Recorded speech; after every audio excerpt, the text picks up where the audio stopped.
আরেকটা হলো পাশ্চাত্যের যে সিস্টেমটা, যেটা সবসময় এতদিন ধরে আমাদেরকে গেলানো হয়েছে, যেটা আমরা সবাই গ্রহণও করে নিছি, আমরা এটাকে সঠিক মনে করি, বড় হয়েছি সবাই।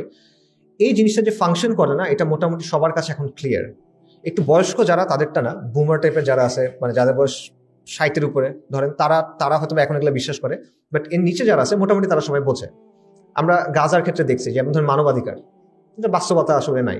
আন্তর্জাতিক সম্প্রদায়, আন্তর্জাতিক আইন, এই বিষয়গুলো আলটিমেটলি কাজ করে না। যখন পশ্চিমের পক্ষে যায় তখন কাজ করে, যখন পশ্চিমের বিপক্ষে যায় তখন তারা এগুলা ছুড়ে ফেলে দেয়। এটা আমরা দেখতেছি। এবং গণতন্ত্রের কথা চিন্তা করেন, ওয়েস্টে অনেক মানুষ কিন্তু গণতন্ত্রের না, ইসরায়েল যে কাজটা এখন করতেছে, গাজায় যে গণহত্যা চালাচ্ছে, এটার বিপক্ষে। বাস্তবতা, রাইট? ওয়েস্টে অনেক মানুষ এটার বিপক্ষে, কিন্তু এটা থামানোর কোনো ওয়ে তাদের নাই। আমি বলবো যে ওয়েস্টের ম্যাক্সিমাম মানুষ যদি প্রশ্ন করেন, তারা আসলে এটার পক্ষে না, কিন্তু থামানোর কোনো ওয়ে তাদের নাই। যেমন ধরুন করেন, আমেরিকাতে নির্বাচন হবে, কয়েকদিন পরেই হবে। আমেরিকাতে দুইটা পার্টি, রাইট? একটা পার্টি ইসরায়েলের পক্ষে, আরেকটা পার্টি ইসরায়েল আরেকটু বেশি পক্ষে, রাইট? এটাই তো অবস্থা। এটা ইউকেতেও অবস্থা, এটা ফ্রান্সেও সেই অবস্থা, রাইট? সেম অবস্থা। কাজেই জনগণের আকাঙ্ক্ষার প্রতিফলন এটা নাই। মানে লিটারেলি চোখের সামনে একটা জেনোসাইড হচ্ছে, গণহত্যা হচ্ছে। আমরা এটা মানে রিয়েল টাইমে দেখতেছি। পৃথিবীর ইতিহাসে এরকম কোনো ঘটনা আগে হয় নাই। গণহত্যা হয়েছে, এভাবে রিয়েল টাইমে আপনি দেখতেছেন, এমন হয় নাই। কিন্তু আপনি লিটারেলি কিছু করার সক্ষমতা রাখেন না। সো এটা চেয়ে বড় প্রমাণ আর কি হইতে পারে যে আপনার আসলে কোনো স্টেক নেই। আপনি বলতে আমি বুঝাচ্ছি ওয়েস্টের সাধারণ জনগণের, এবং এটা তারা বুঝতেছে। সো মানবাধিকার, গণতন্ত্র, আন্তর্জাতিক সম্প্রদায়, রুলস বেসড ইন্টারন্যাশনাল সিস্টেম, এই সব কিছু আলটিমেটলি আসলে রেটরিক, কিছু ফাঁপা বুলি, এগুলো কোনো বাস্তবতা নাই। এটা মানুষ বুঝতেছে, এবং এটার বাইরে গিয়ে অনেক ধরনের ফরম্যাটের কথা মানুষ কিন্তু চিন্তা করতেছে। বিশেষ করে যারা মাল্টিপল তৈরি করার চেষ্টা করে, চীন, রাশিয়া, ব্রিক্সের দেশগুলো, এটা কিন্তু এগুলা চিন্তা ভাবনা করতেছে। এটা একটা ব্যাপার আছে। এরপর দেখেন ডলারাইজেশন। আপনারা জানেন যে দীর্ঘদিন পর্যন্ত আন্তর্জাতিক যত ট্রেড হইতো, লেনদেন হতো, এটার মাধ্যম ছিল শুধুমাত্র ডলার। পেট্রো ডলার নিয়ে আলোচনা, এক্সেট্রা, অনেক কিছু আছে। এখন কিন্তু ডলারাইজেশন হচ্ছে। বিভিন্ন দেশ ডলার দিয়ে ট্রেড না করে নিজ নিজ কারেন্সিতে ট্রেড করতেছে। ডলার দিয়ে ট্রেড বন্ধ হওয়ার মানে হলো আমেরিকার যে হেজেমনি আছে, একাধিপত্য আছে, সেটা নষ্ট হয়ে যাওয়া। এটা অনেক হিউজ একটা চেঞ্জ আসলে। আচ্ছা, পাশাপাশি দেখেন ওয়েস্টের যে আদর্শগুলো আছে, মতাদর্শ, যেগুলো তারা ফেরি করছে, যেগুলোর ভিত্তিতে আমরা তাদেরকে অনেক কিছু মনে করছি, সেগুলোর ব্যর্থতাগুলো পরিষ্কার মানুষের কাছে। যেমন ধরুন সেকুলারিজম আসছিল কেন? সেকুলারিজমের দাবি ছিল যে ধর্মের কারণে হানাহানি হয়, ধর্মের কারণে মতপার্থক্য শান্তিপূর্ণভাবে সলভ করার কোনো ওয়ে নাই। এইখানে সেকুলারিজম এসে যুদ্ধ থামাবে, শান্তি দিবে। সেকুলারিজম তো গত 100 বছর ধরে গালেব, বিজয়ী সব সেকুলার ব্যবস্থায়। যুদ্ধ কমছে না বাড়ছে। খালি বাড়ে নাই, হত্যার যে স্কেল, মানে হত্যার যে মাত্রা, এটার কোনো তুলনা পৃথিবীর ইতিহাসে নাই, পুরো ইতিহাসে নাই এই মাত্রার হত্যাযজ্ঞ। তাহলে এটা ফেল করে সেই জায়গায়। লিবারেলিজমের কথা দেখেন, লিবারেলিজম অধিকারের কথা বলে, রাইটস এবং স্বাধীনতার কথা বলে। তো অধিকারগুলো আলটিমেটলি কোন জায়গায় আসলে? আপনি কিন্তু অধিকার পাচ্ছেন না। বিশেষ করে আপনি যদি দেখেন, ওদের জন্য অধিকার আছে, আমাদের জন্য অধিকার নাই, তাই না? ইভেন আফ্রিকার গরিব মানুষ যারা কাফের, তাদেরও আসলে অধিকার নাই। এবং এই কথাগুলো তারা আমাদেরকে মানতে বলে, কিন্তু তারা নিজেরাও প্রপারলি মানে না। আবার যেটা করে, এটা প্রমাণ হলো গাজা, এটা প্রমাণ হলো কাশ্মীর, এটার প্রমাণ হলো উইঘুর, এটার প্রমাণ হলো আফ্রিকা, নানা জায়গায় এটা প্রমাণ আছে। সো আবার দেখেন, অধিকারের কথা বলে ওরা নানা ধরনের বিকৃতি আমাদের উপর চাপায় দেওয়ার চেষ্টা করে। সো এই জায়গায় দেখেন যে লিবারেলিজমের যে বক্তব্য বা বয়ান, সেটাও আসলে কিন্তু কাজ করে না, এবং এটাও মানুষের কাছে মোটামুটি ক্লিয়ার, অনেক মানুষের কাছে আগের তুলনায়। আবার দেখেন সাম্য এবং বৈষম্যহীনতার কথা তারা বলতো, যে আমরা মানুষের মধ্যে সাম্য আনবো, বৈষম্য কম থাকবে, এটসেট্রা এটসেট্রা। বাট রিয়ালিটিটা কি? হ্যাঁ, ঠিক আছে, আমাদের সবার হাতে হাতে এখন স্মার্টফোন আছে, মানুষের যে কেউ পর্নোগ্রাফি দেখতে পারে, ড্রাগ অনেক মানুষ সহজলভ্য, এটসেট্রা এটসেট্রা, এগুলো আছে। বাট আসলে কি সাম্য বা এরকম কোনো কিছু আসছে কিনা? মানুষ এখন ওয়েজ স্লেভ আসলে, মানে দিনের পর দিন, সপ্তাহের পর সপ্তাহ সে আসলে দাসের মতো খাটতেছে, গোলামের মতো খাটতেছে। এগুলো নিয়ে স্টাডি আছে যে পৃথিবীর ইতিহাস আসলে এই ধরনের এই রুটিনে কাজ করা এটা নর্মাল না কিন্তু। এবং এই জিনিসটা আমরা করতেছি, এবং কন্টিনিউয়াসলি আমাদের এগুলো পিছিয়ে ছুটতে হচ্ছে। এটা ছুটতে ছুটতে আপনার অন্য কোনো কিছুর দিকে তাকানোর সময় নাই। আচ্ছা, পাশাপাশি সাম্যের কথা চিন্তা করেন, যে আমি আপনাদের পৃথিবীর সম্পদ, ম্যাক্সিমাম সম্পদ অল্প কিছু মানুষের হাতে চলে যাচ্ছে, এগুলো প্রমাণিত। এখন আমি আপনাদের 3টা কোম্পানির নাম বলি না, এটা ফেসবুক, অ্যামাজন আর গুগল না, এগুলো হচ্ছে বড় এবং পাওয়ারফুল কোম্পানি। এগুলোর নাম হলো, একটার নাম হলো ভ্যানগার্ড, একটার নাম হলো ব্ল্যাক রক, একটার নাম হলো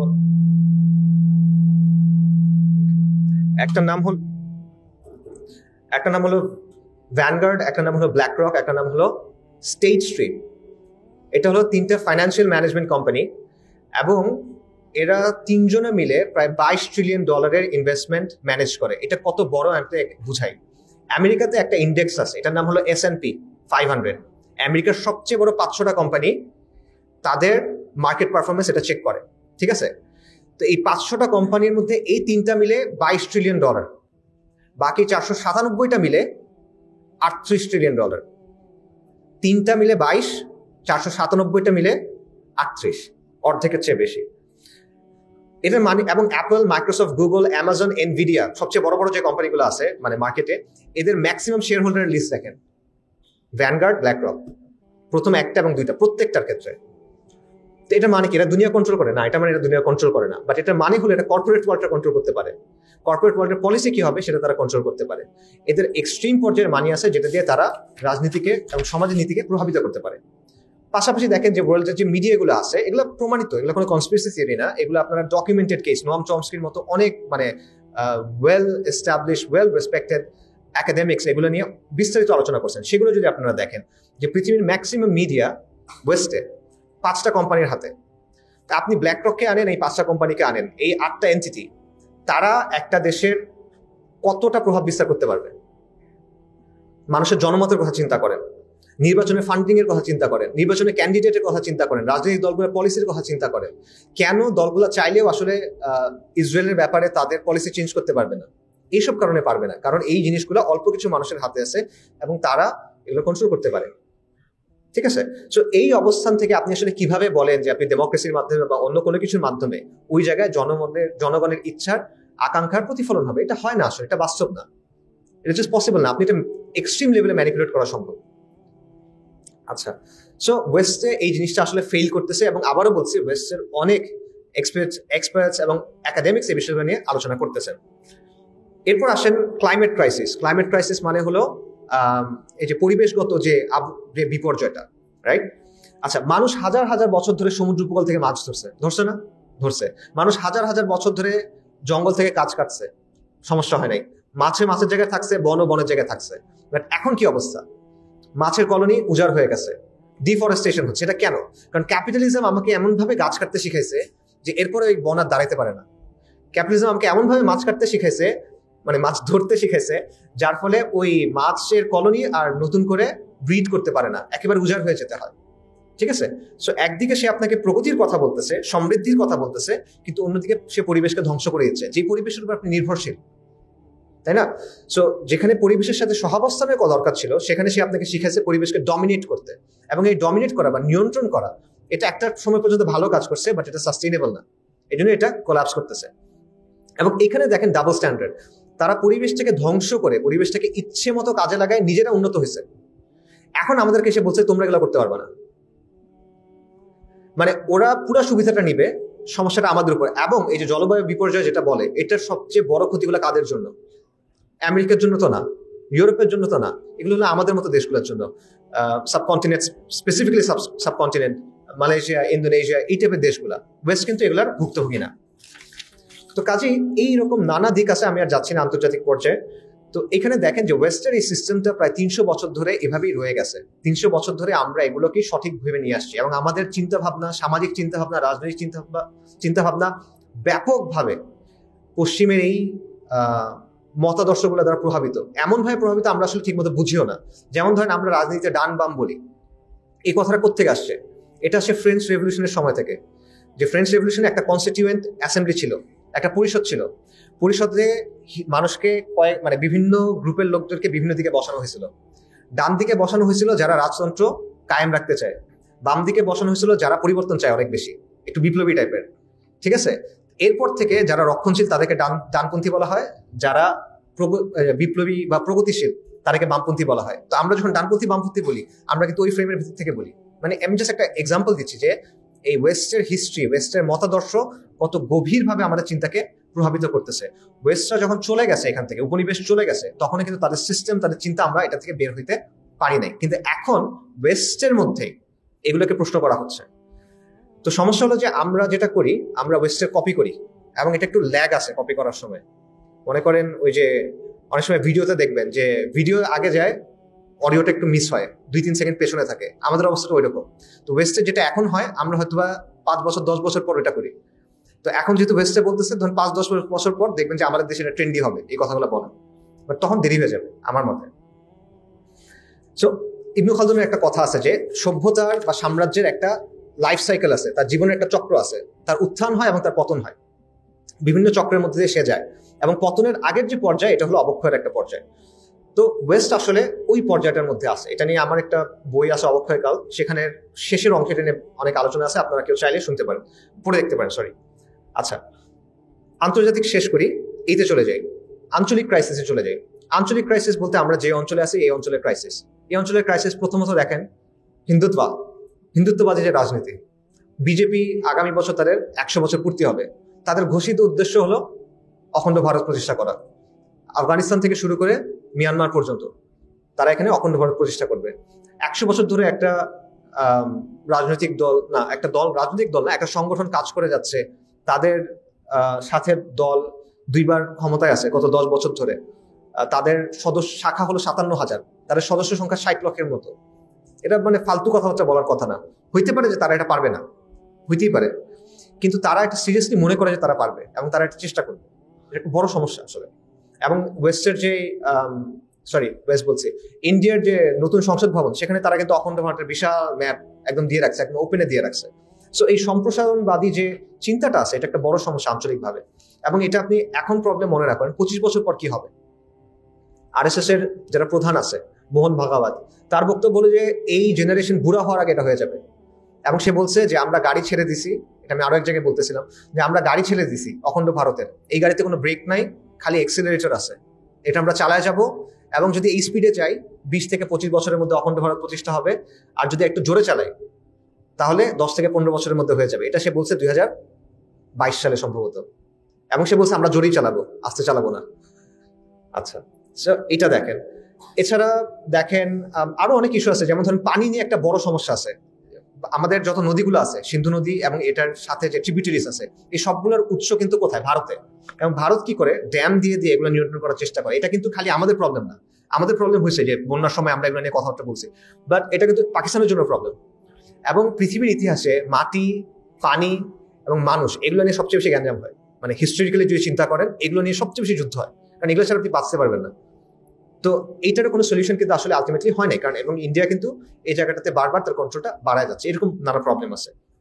ইন্ডিয়ার সাথে চায়নার কিছু প্রবলেম আছে, অরুণাচলে এটসেট্রাতে আপনারা দেখতেছেন। মিয়ানমারের সাইডটা দেখেন, সিভিল ওয়ার চলতেছে, নানা ধরনের আর্ম গ্রুপ সেখানে কাজ করতেছে, এবং তারা মোটামুটি দেশটাকে নানা সেগমেন্টে ভাগ করে ফেলতেছে। এবং আমাদের হিল ট্র্যাক্সে বিচ্ছিন্নতাবাদী গ্রুপ আছে এখন, রাইট? আপনারা জানেন কুকি চেইন বা এরকম। এদেরকে ট্রেন করতেছে কারা? এরা ট্রেনিং করতেছে কই গিয়ে? মিয়ানমারে গিয়ে করতেছে। সো এই জিনিসটা আলটিমেটলি রেজাল্টটা কি? এটা যদি মনে করেন 20 বছর পরে এই জায়গাটা চেহারাটা আসলে কিরকম হবে। সো এই জায়গাগুলো কিন্তু আসলে বড় প্রবলেম। আমাদের দেশের জায়গায় চিন্তা করেন, এখানে কিন্তু আমেরিকার স্টেক আছে, বিশেষ করে যদি আমেরিকা এবং চায়নার যে কোল্ড ওয়ারের ব্যাপারটা, তাদের নতুন স্নায়ুযুদ্ধ, এখানে এটা একটা বে অফ বেঙ্গল যেটাকে বলে, বঙ্গোপসাগর উপকূলে, এই জায়গাটা গুরুত্বপূর্ণ একটা জায়গা। ভারতের জন্য এটা গুরুত্বপূর্ণ জায়গা, আর কিছু না হোক 7 সিস্টার্সের জন্য। তো এই সব কিছুর জায়গা থেকে কিন্তু বড় বড় অনেক প্লেয়ার এই জায়গায় তার নিয়ন্ত্রণ প্রতিষ্ঠা করতে চায় নানাভাবে, বা চাচ্ছে, এটা চলমান প্রক্রিয়া, আমরা এটা ভেতরে আছি। তো এই জায়গাটা আসলে সলিউশনটা কি হবে, এবং এখানে আমাদের অ্যাম্বিশনটা আসলে কি, আমরা এটা কিভাবে আসলে সলভ করতে চাই। একটা জাতি, একটা দেশ কিন্তু 100 বছর টিকে থাকতে পারে, বা আরো বেশি। 100 বছরে খুব বেশি কিছু না আসলে। এটা আপনি কি নিয়ে টিকে থাকবেন? আমরা আসলে কোন জিনিসটাকে আঁকড়ায় ধরে টিকে থাকবো? মুজিববাদকে ধরে, বা ওরকম অন্যরকম কোনো কিছু একটা ধরে? এটা কি আসলে পসিবল কিনা? এই জায়গাটাতেও কিন্তু আমরা কিন্তু প্রশ্নগুলো করতেছি না। আমরা একটা বড় পরিবর্তনের ভেতর দিয়ে আসছি আলহামদুলিল্লাহ, কিন্তু এই জায়গাগুলোর প্রশ্নগুলো কিন্তু আসতেছে না। আমরা ঠিক আছে রাষ্ট্র সংস্কার, বিপ্লব, গণভ্যুত্থান, অনেক কথাবার্তা বলছি, খুশি হওয়ার অনেক কারণ আছে, আমি দোষ দিচ্ছি না। বাকি এই প্রবলেমগুলো তো একসময় সলভ করতে হবে, এটা নিয়ে কিন্তু আলোচনা নাই, চিন্তা নেই। আচ্ছা, দেশের কথা চিন্তা করেন। দেশের ক্ষেত্রে দেখেন, আবার আলহামদুলিল্লাহ আওয়ামী জাহিলিয়াতের পতন হয়েছে, এবং ইনশাআল্লাহ এটা যেন ফেরত না আসে, এটা খুব বেশি গুরুত্বপূর্ণ, যেমন এটা যেন আবার ফেরত না আসে। বাকি সামনে কি সিচুয়েশন ওয়েট করতেছে, এটা নিয়ে আমরা ভাবছি কিনা। আপনি নর্মালি চিন্তা করেন যে বাংলাদেশে, আমি আজকে দেখতেছিলাম যে আমাদের ইউএনএফপি এর একটা রিপোর্ট অনুযায়ী বা একটা ইনফো অনুযায়ী, বাংলাদেশের জনসংখ্যার অ্যাবাউট 62%, 62%-এর বয়স হলো 40-এর নিচে, এবং জনসংখ্যার 35%-এর বয়স হলো 15-র নিচে। এটা অ্যাকচুয়ালি ভালো একটা কথা হওয়ার কথা। 15 বছরের 25% বয়স 15-র নিচে, তার মানে 20 বছর পরে এরা ওয়ার্কফোর্সে ঢুকবে। সমস্যাটা হলো এদেরকে আপনি কি জবাব দিবেন, কাজটা কি দিবেন আপনি? আমরা কি ওই রকম কাজ তৈরি করতে পারছি কিনা? অলরেডি আমাদের কিন্তু ফর্মাল সেক্টরের চেয়ে ইনফর্মাল সেক্টরে মানে মানুষের কর্মসংস্থান বেশি। আমাদের ফর্মাল সেক্টর ওভাবে জব দিতে পারে না, এবং আমরা কোনো রকম সেক্টর তৈরি করতে পারি নাই। আমাদের সেক্টর কি আসলে? রেমিটেন্স, গার্মেন্টস, এর বাইরে কি?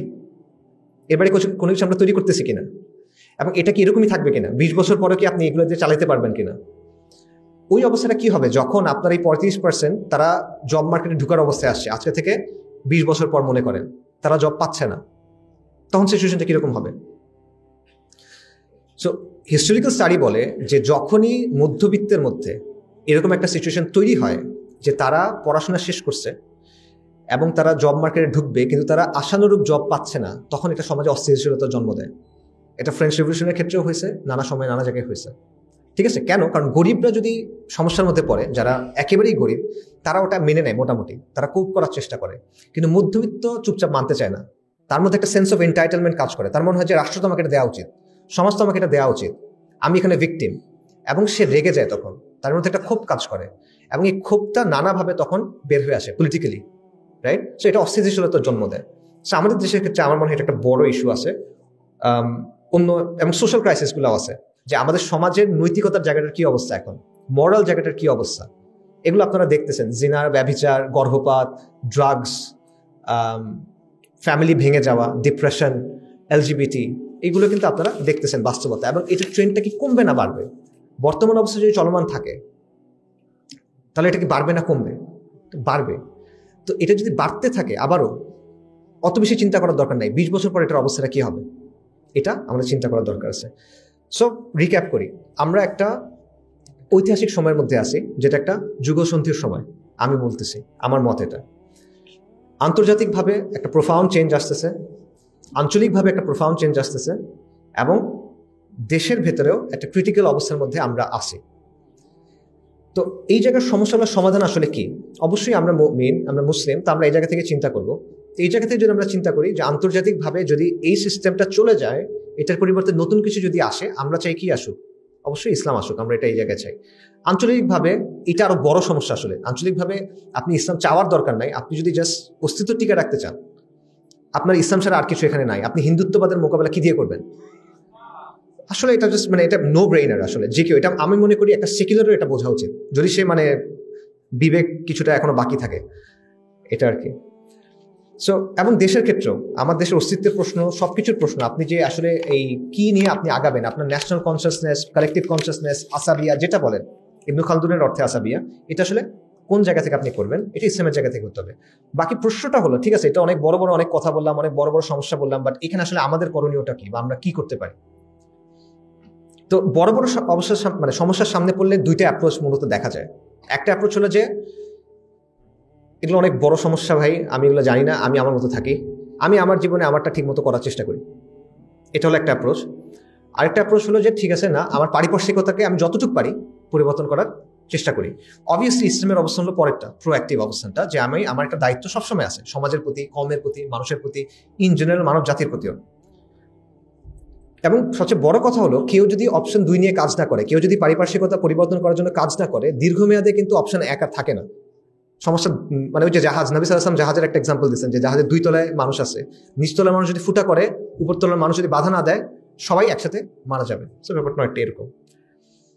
তো সমস্যা হলো যে আমাদের মধ্যে কোন চিন্তাটা গালেব, আমাদের সমাজের মধ্যে বাঙালিদের বা মধ্যবিত্ত বাঙালির চিন্তা করার একটা ওয়ে আছে। সেটা হলো আমরা কি চাই?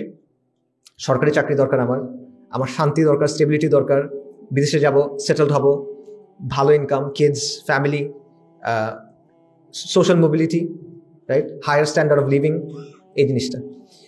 তো এটা নিয়ে আমি শান্তি এবং সিকিউরিটির মধ্যে থাকবো, আমার মূল চাওয়া হলো এটা, এই জায়গায়। আর বাকি দেশ, সমাজ, দুনিয়া, এগুলো যে এত কিছু হয়েছে, এগুলো কি হবে ভাই?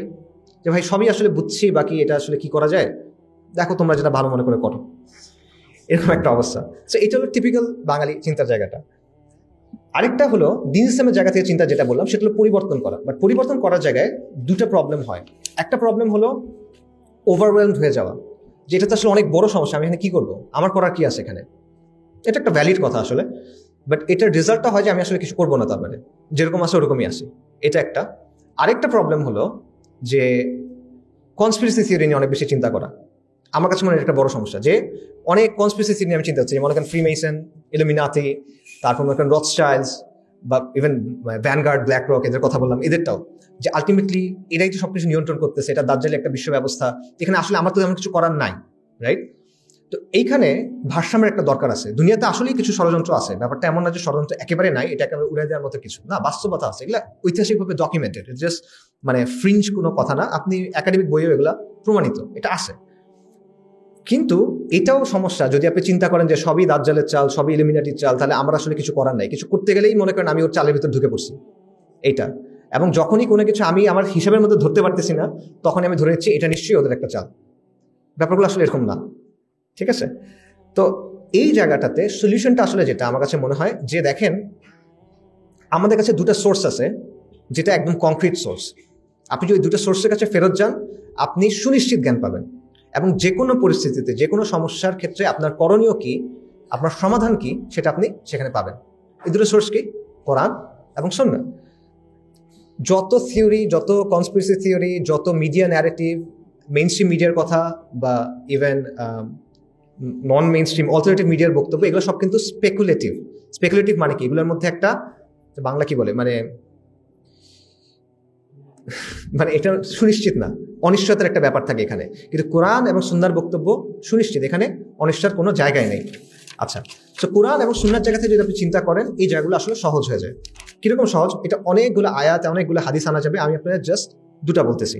একটা আয়াত হলো ওয়া মাকারু ওয়া মাকারুল্লাহ ওয়াল্লাহু খায়রুল মাকিরিন।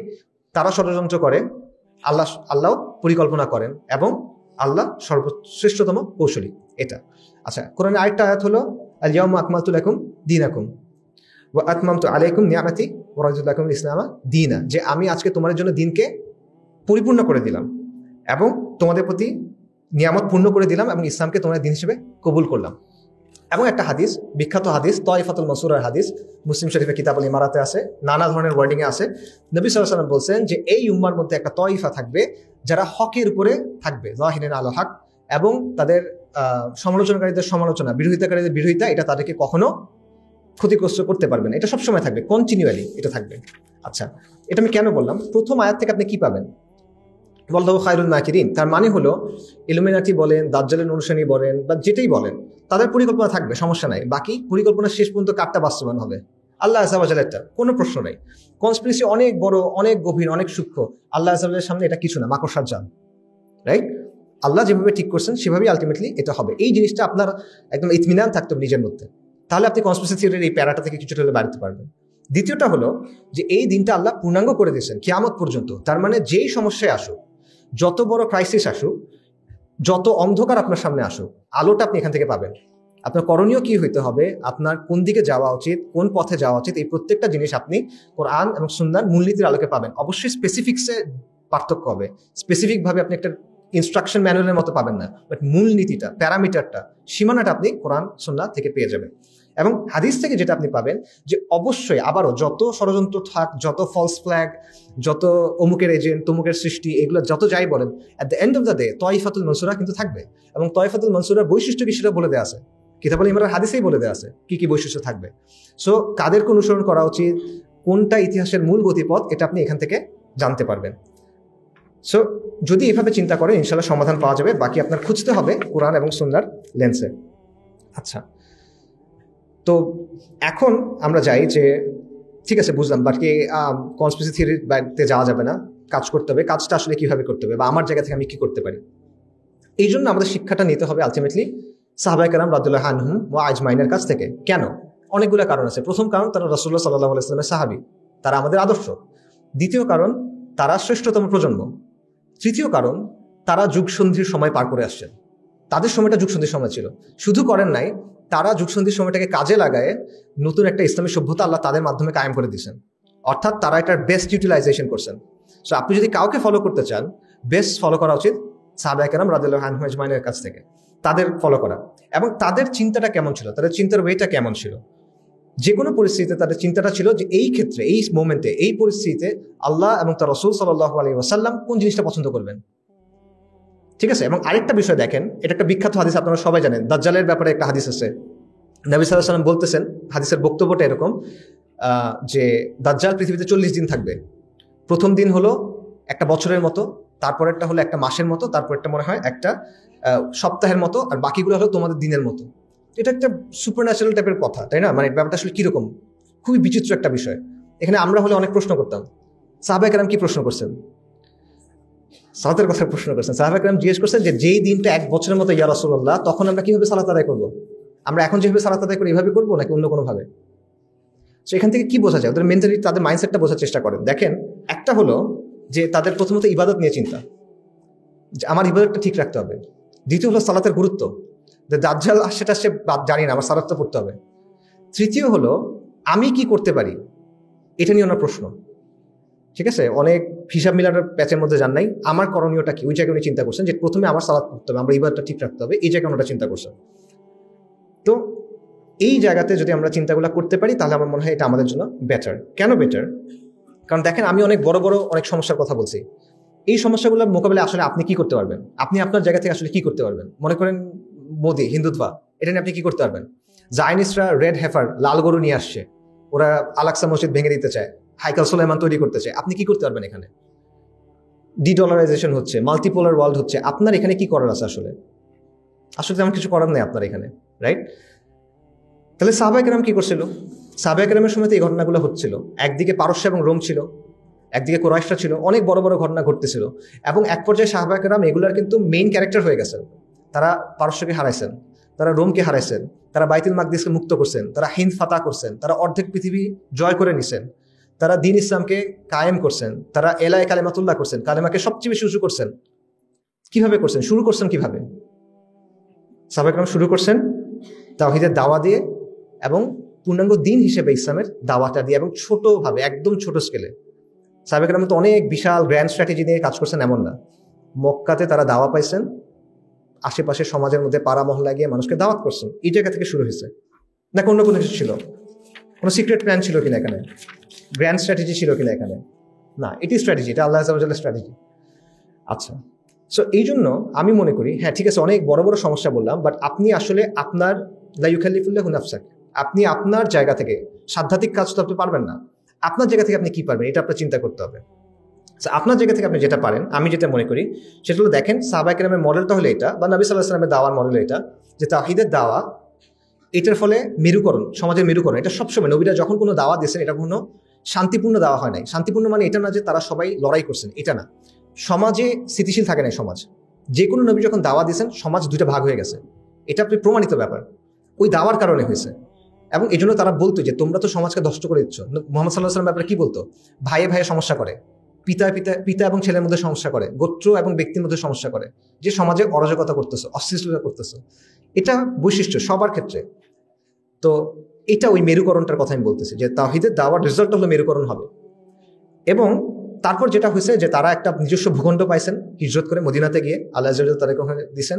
এরপর আস্তে আস্তে আরব, জাজিরাতুল আরব, আরব উপদ্বীপ, এবং তারপরে পুরা বিশ্ব। এই তো সিম্পলি, এটা অনেক লম্বা আলোচনা করা যায়, বাট সিম্পলি ব্যাপারটা তো আসলে এরকমই। তো বর্তমান বাস্তবতা আমরা কি করতে পারি এই জায়গা থেকে যদি আমরা চিন্তা করি, সাহাবায়ে কেরামের জায়গা থেকে? আমাদের সমাজে, আমাদের প্রেক্ষাপটে আমাদের সীমাবদ্ধতা আছে অনেক, আমাদের অনেক আশঙ্কা আছে। এই সবগুলো জায়গা থেকে আমরা আসলে কতটা কি করতে পারি? এই জায়গায় আমি যেটা মনে করি সেটা হলো যে অবশ্যই এটাই তাওহীদের দাওয়া, এবং পূর্ণাঙ্গ দিন হিসেবে, ব্যক্তিগত পর্যায়ের কিছু হিসেবে না, পূর্ণাঙ্গ দিন হিসেবে, দিন ইসলাম, শরিয়া, এই সব কিছুর দাওয়াটা সমাজকে দেওয়া, রাইট? এবং এটার বেসিসে সমাজের সাথে এঙ্গেজমেন্ট। সেই এঙ্গেজমেন্টটা হতে পারে গ্রাসরুটস অ্যাক্টিভিজমের মাধ্যমে, সোশ্যাল অ্যাক্টিভিজমের মাধ্যমে, কমিউনিটি অর্গানাইজিংয়ের মাধ্যমে, এরকম নানাভাবে, এবং অবশ্যই ম্যান টু ম্যান দাওয়ার মাধ্যমে, ডেফিনেটলি। তো এই কথা হলো মানে কি, গ্রাসরুটস অ্যাক্টিভিজম, কমিউনিটি অর্গানাইজিং, এটা মানে কি? এগুলো মানে সোজা। মনে করেন হাসিনা যখন পালাইলো, কয়েকদিন ডাকাত পড়তেছিল না? আপনাদের এখানে পড়ছে কিনা জানি না, ঢাকাতে এটা অনেক হইতেছিল। তো ডাকাত যখন পড়তেছিল, এলাকা ভিত্তিক কিন্তু এলাকা প্রতিরোধ কমিটি তৈরি হয়েছিল, গণপ্রতিরোধ কমিটি তৈরি হয়েছিল। এটা হলো কমিউনিটি অর্গানাইজিং, সহজে বুঝেন। ঠিক আছে, এই কমিউনিটি অর্গানাইজিং আমরা কি করি? যখন ক্রাইসিস হয় তখন আমরা এটা করি। বাট এটা যদি আপনি সবসময় রাখেন, তখন আপনার কিছু শক্তি থাকে এলাকায়, সমাজের মধ্যে আপনার কিছু শক্তি থাকে। ঠিক আছে, এটা হলো একটা জিনিস। অ্যাক্টিভিজম কি? অনেক জটিল করে চিন্তা করার দরকার নেই। এটা হতে পারে নিজস্ব স্কুল, কলেজ, প্রতিষ্ঠান, পাড়া, মহল্লা, এই সবগুলো জায়গাতে বিভিন্ন ইস্যুর ভিত্তিতে বিভিন্ন বিষয় ভিত্তিক আপনি কাজ করেন ইসলামের জায়গা থেকে, বিশেষ করে সমাজের সাথে, তরুণদের সাথে, এবং বিশেষভাবে সমাজের ওই অংশটাকে যারা দিন ইসলাম থেকে একটু দূরে আছে, যারা দিন ইসলামের মধ্যে আছে, যারা মনে করেন কোনো না কোনো সংগঠনের সাথে আছে, কোনো না কোনো ধারার সাথে আছে, বা তাবলিগে আছে, বা মাদ্রাসার মধ্যে আছে, তারা তো আপনার ভাই, সবাই ভাই, মুসলিমরা সবাই আপনার ভাই, বা তারা তো মনে করেন 80-90% বিষয় আপনার সাথে একমত। সে আপনার বিরোধিতা করবে না। মনে করেন ধরেন ইসলাম যদি কালকে কায়েম হয়ে যায়, সে বিরোধিতা করবে না, সে সবার আগে আসবে। কিন্তু ওরা যারা দূরে আছে তাকে আপনার বুঝাতে হবে। সো তাদের দিকে ফোকাস করে কাজকর্ম করা। সো এবং এই জায়গাগুলো দিনের জায়গা থেকে সমাধান দেওয়া, জামাতবদ্ধভাবে থাকা, নিজের স্কিল ডেভেলপ করা। তো আমি অনেক বড় সমস্যার কথা বলছি, সমাধান হলো অনেক ছোট এবং অনেক গ্ল্যামার নাই, গরম নাই, খুব ঠান্ডা একটাই, রাইট? তো আমি এটা কিভাবে বলতেছি এবং কনফিডেন্সের সাথে কেন বলতেছি? কনফিডেন্সের কারণটা হলো এটা যে আমি যখনই দেখতেছি নবী সাল্লাল্লাহু আলাইহি ওয়াসাল্লাম কি করছেন, সাহাবায়ে কেরাম কি করছেন, তারা শুরুটা কিভাবে করছেন, আমি দেখছি শুরুটা তো আসলে এভাবেই হয়েছে। আপনি যেভাবেই দেখেন আলটিমেটলি আর কোনো অপশন কিন্তু নেই, তারা কিন্তু এভাবেই শুরু করছেন, একদম নিজ পাড়া মহল্লায় দাওয়া দিয়ে আসলে তারা শুরু করছেন। সো আপনি যদি তৃণমূল থেকে, গ্রাসরুটস থেকে শক্তিটা তৈরি করতে পারেন, আপনি যদি সামাজিক শক্তিটা অর্জন করতে পারেন, এটা যে কোনো গ্র্যান্ড স্ট্র্যাটেজি লাগবে, আমি এটা অস্বীকার করতেছি না। একটা দীর্ঘমেয়াদী পরিকল্পনা লাগবে, বা যে কোনো পরিকল্পনার প্রথম ধাপ, পূর্ব শর্ত হলো এই জিনিসটা। এটা ছাড়া আপনি পারবেন না। আপনি বিচ্ছিন্ন মানুষ, আপনি বিচ্ছিন্ন জমায়েত, বা আপনি উদ্দেশ্যহীন জমায়েত, আপনি অদক্ষ জমায়েত, এগুলো দিয়ে হবে না। আপনার খুব স্পেসিফিক একটা ধরনের কালেকটিভ শক্তি লাগবে, যেটা ছাড়া আপনি আসলে এই প্রবলেমগুলো মোকাবেলার জন্য খেলাতে ঢুকতেই পারবেন না। আসলে ঢুকতে হলে এটা লাগবে, এটা পূর্ব শর্ত, ঠিক আছে? প্রি কন্ডিশন বলতেছি আমি। সো এবং এটা শুধুমাত্র নবী সাল্লাল্লাহু আলাইহি ওয়াসাল্লামের এটা না, যত তাজদীদি দাওয়া আছে, আন্দোলন আছে, সবগুলোর ক্ষেত্রে আপনি দেখেন এই ব্যাপারটা এভাবেই হয়েছে। প্রথমে তাওহীদের দাওয়া, মুসলিমদের ইসলাহ করা, তারপর তাজদীদ, তারপর তামকিন। এটা কমন প্যাটার্ন আপনারা দেখবেন। সৈয়দ আহমেদ শহীদের যে আন্দোলন দেখেন, মোহাম্মদ আবু ওয়াহাব রাহিমাহুল্লাহ ওনার যে আন্দোলন, এটা দেখেন। নাইজেরিয়া বা সুদানের ওই জায়গাটাতে শেখ উসমান বিন ফুদি রাহিমাহুল্লাহ ওনাদের যে আন্দোলনগুলো দেখেন, এরকম অনেক আন্দোলন আছে যেটাতে একই প্যাটার্ন, তাওহীদের দাওয়া, সমাজের সংস্কার, ইসলাহ করা, তারপর তাজদীদি আন্দোলনের পরিণত হওয়া, তারপর তামকিন, আল্লাহ চাইলে তামকিন দিচ্ছেন, প্রতিষ্ঠা দিচ্ছেন তাদেরকে ভূমিতে। এই প্যাটার্নেই কিন্তু আগাইছে। আচ্ছা, সো আমি জানি যে যখন এই বিরাট অনেকগুলো কথা বললাম, তারপর আমি বললাম যে ঠিক আছে, এটা সলিউশন হলো দাওয়া করা, অ্যাক্টিভিজম করা, কমিউনিটি অর্গানাইজিং, তখন এটা আপনার কাছে অনেক ছোট মনে হতে পারে যে এত বড় জিনিসের সমস্যা লোকালি দাওয়া করে, লোকালি কাজ করে কিভাবে সলভ হবে। বাট আপনারা রাসূলুল্লাহ সাল্লাল্লাহু আলাইহি ওয়াসাল্লামের কথা আবারও চিন্তা করেন, আমি বারবার এই কথাটা বলছি, নবী সাল্লাল্লাহু আলাইহি ওয়াসাল্লামের কথা চিন্তা করেন। এই দাওয়াটা যেটা পুরো পৃথিবীকে, আলহামদুলিল্লাহ, পুরো পৃথিবীতে ছড়ায় গেছে, অর্ধেক পৃথিবী আমিরুল মুমিনিন ওমর ইবনুল খাত্তাব রাদিয়াল্লাহু তাআলা আনহুর সময়ে বিজয় হয়ে গেছে। সেটা কিভাবে হয়েছে? এটা শুরুটা কোথায় হয়েছে? মক্কার ছোট ছোট ঘরে ঘরে, তাই না? পাড়া মহল্লায়, অলিতে গলিতে, এই জায়গাটাইতে হয়েছে। তো এই বিষয়টা মাথায় রাখা, এবং আধুনিক বিশ্ব, সেকুলার ওয়ার্ল্ডেও আসলে এরকম অনেকগুলা এক্সাম্পল আছে। আমার ভাইরা এটা বোঝা দরকার যে আমরা আসলে একটা সন্ধিক্ষণে দাঁড়ায় আছি। পুরনো যে পৃথিবী আছে এটা মারা যাচ্ছে, এবং নতুন একটা পৃথিবী জন্ম নেওয়ার জন্য সংগ্রাম করতেছে। এবং এই সময়টা হলো পথিকৃতদের জন্য, এটা হলো অগ্রপথিকদের জন্য, যারা নতুন করে পথ খুঁজে বাইর করবে, যারা নতুন পথ চলবে এবং অন্যদেরকে পথ দেখাবে, এবং যারা পুরনো পথের জঞ্জালগুলো সাফ করে দিবে। তখন এই জায়গায় এই সন্ধিক্ষণটা আপনার সামনে একটা প্রশ্ন নিয়ে আসছে যে আপনি কি নিষ্ক্রিয় হয়ে থাকবেন, আপনি কি দর্শক হয়ে থাকবেন, নাকি আপনি ভবিষ্যতে স্থপতি হবেন? এবং এই ভবিষ্যৎটাকে গড়ার কাজটা কোথায় হবে? এটা কি সচিবালয়ে হবে কিনা, এটা কি মন্ত্রণালয়ে হবে কিনা, এটা কি ভোট কেন্দ্রে হবে কিনা? না, এটা হবে আপনার পাড়ায়, আপনার মসজিদে, আপনার মহলে, আপনার ক্যাম্পাসে, এটা মানুষের মধ্যে হবে। এবং আপনার কাজটা হইতে হবে স্থানীয়ভাবে, কিন্তু আপনার চোখটা থাকতে হবে গ্লোবালি, বৈশ্বিকভাবে। আপনি এখানে কাজ করবেন, এই মাটি এবং মানুষের সাথে লেগে থাকবেন, কিন্তু আপনার চোখ থাকতে হবে কুদসের দিকে, আল কুদসের দিকে, বাইতুল মাকদিসের দিকে। এবং এই চিন্তা নিয়ে, এই ভিশন নিয়ে, এই স্বপ্ন নিয়ে, পূর্ণাঙ্গ দিনকে নিয়ে আপনি যদি কাজ করেন, তাহলে সামাজিক শক্তি অর্জন করেন তৃণমূলে কাজ করে, তখন এই ব্যাপারটা শুধু এটা হবে না যেটা ছোট ছোট কিছু কাজ আপনি করতেছেন, বরং এটা হবে আগামীর বিপ্লবের বীজ বোনা। ঠিক আছে? সো প্রশ্ন এটা না যে দাওয়ার মাধ্যমে, অ্যাক্টিভিজমের মাধ্যমে আসলে সমাধান হবে কিনা। প্রশ্নটা হলো আপনার যে দায়িত্ব আছে, এটা দায়িত্ব আপনি পালন করবেন কিনা। আপনি কি নিষ্ক্রিয় থাকবেন, নাকি আপনি উদ্যোগী হবেন? যুগ সন্ধি আপনার জন্য যে দায়টা নিয়ে আসে, এই দায়টা আপনি গ্রহণ করবেন কিনা। আমরা কি ইতিহাসে ওই প্রজন্ম হিসেবে পরিচিত হব যে যারা ধ্বংস দেখছে, নিষ্ক্রিয় থাকছে, যারা দেখছে সবকিছু ক্ষয় হয়ে যাচ্ছে কিন্তু সে নিষ্ক্রিয় থাকছে, সে তার নিজের জীবন নিয়ে ব্যস্ত হয়ে থাকছে? নাকি আমরা ওই প্রজন্মটা হব যারা নতুন করে কিছু করার কথা চিন্তা করছে, দ্বীনের জন্য, কওমের জন্য, মানব জাতির জন্য?